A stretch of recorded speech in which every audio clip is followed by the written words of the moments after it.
Welcome back to Fathersondiygarage. In this video, we're going to transform this old overgrown space into a beautiful raised garden bed. Is that necessary? We started off this project by demoing the old garden fence. I actually helped my dad build this about 15 years ago, and it's held up pretty good, but they decided they wanted to build some giant raised beds. So we're just chopping it up with the Sawzall and then digging those old fence posts out.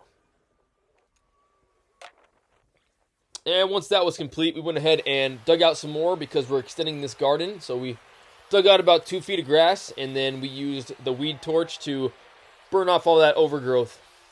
And once the garden was all nice and weed-free and leveled out, we went ahead and put down some weed barrier landscaping fabric just to keep the garden nice and clean.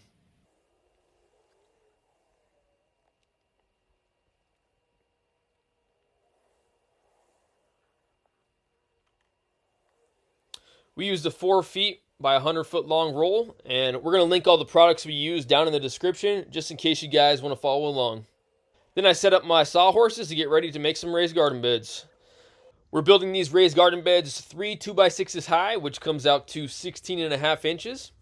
So we're going to cut our 4x4 supports at 15 inches, so when we fill in the raised garden beds, they can't be seen from the top.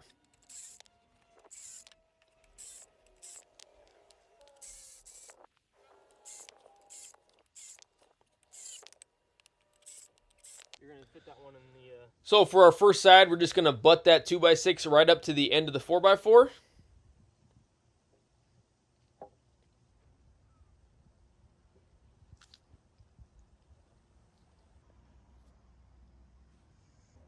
And then the other end is going to be right in the middle of a 4x4 because we're going to do a double long. We put 2 screws in every single board.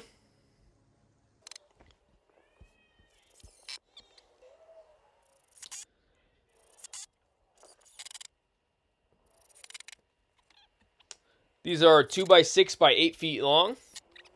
So we're going to butt some more 2x6 by 8s up to it, making this wall 16 feet long.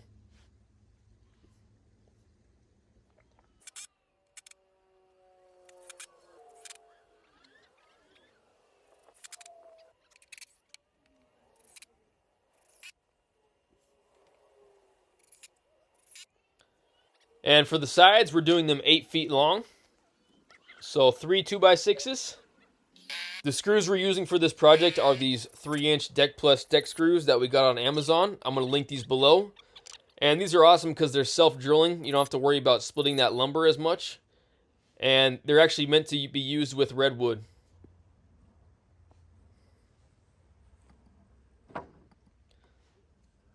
And when we had that wall built, we went ahead and connected it to our 16-foot long wall.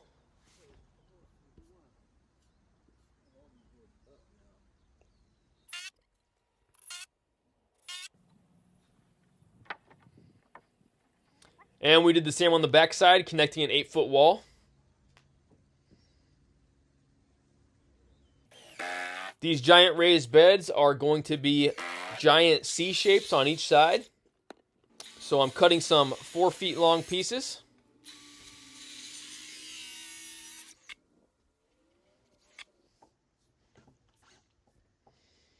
And here we are connecting that 4-foot wall to that 8-foot side.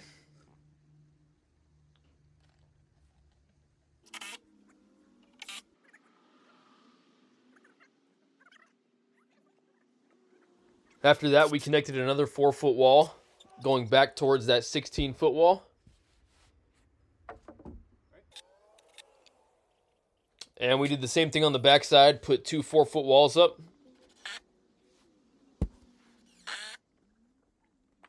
And then we connected them in the middle there with some 2x6 by 8s.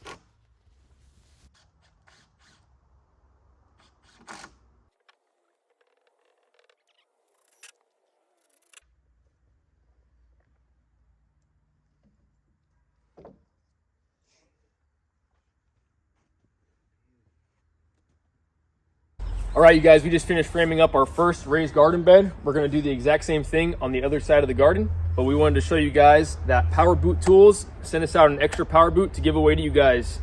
So the first 200 people to comment down below and subscribe are going to be entered to win.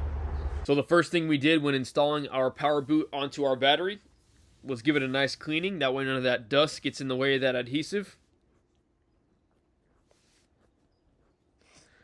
Then you go ahead and center it up real nice on top of the Powerboot and stick it down.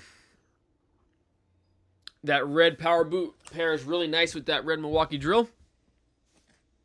You're able to open up your Powerboot like this and keep all your drill bits nice and safe in there. Their motto is keep your stuff with your tool, trying to make it easier and more efficient for all of us to work. And you can put your bits on that lid side too. They come with some pretty strong magnets. I couldn't even shake a bit off of this.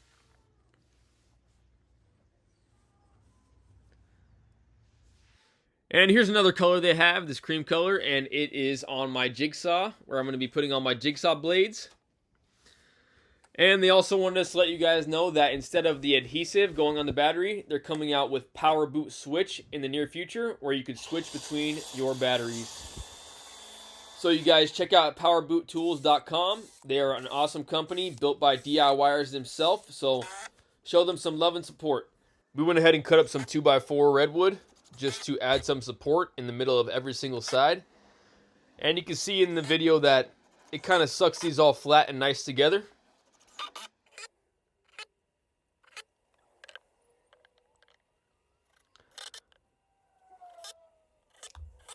We're hoping to have these raised garden beds for a long time, so anything we do will help in the long run. We went ahead and took some of that weed barrier and stapled it on the inside of the raised garden bed. That way, if there was ever any shrinkage with the 2x6s, the dirt and water and all that wouldn't just fall off the sides.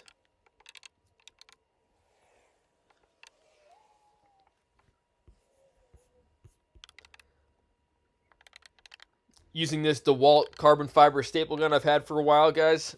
This has come in handy on several projects.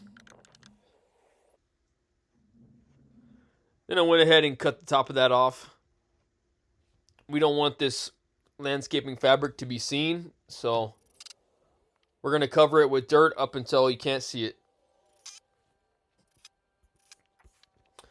Once that was all done, we started working on the second raised garden bed. I kind of built all the walls while my dad was running. He's an ultra marathon runner. Not a marathon runner, an ultra marathon runner, 100-mile races. So he was doing that while I was putting this together, and when he came back home, we just kind of puzzle pieced it back together.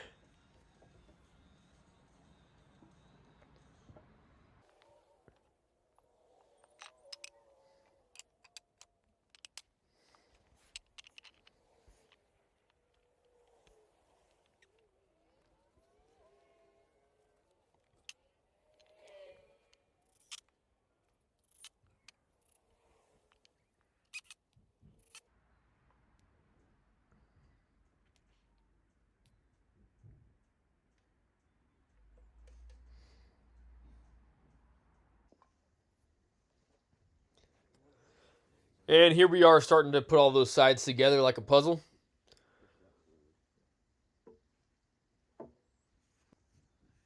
We're doing the exact same build, exact same process, just to match the one on the other side.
All right, you guys, we got the raised garden beds all built.